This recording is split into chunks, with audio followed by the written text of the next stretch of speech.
Hola gente, hoy les estaré diciendo códigos para 99 noches. Empecemos. Para el primer código tienen que poner After Party todo pegado. Aquí una demostración de cómo lo tiene que poner. Póngalo así. Ya cuando lo pongan les dará 15 diamantes.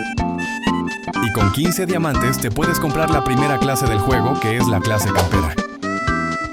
Mi gente, ya no hay más códigos por ahora, porque si se fijan aquí hay misiones y por eso no están agregando códigos. Pero si sale uno se lo digo de una. Así que ya saben, síganme para más tutoriales como este y no se olviden de darle like. Bueno, espero que les haya servido los diamantes, así que adiós.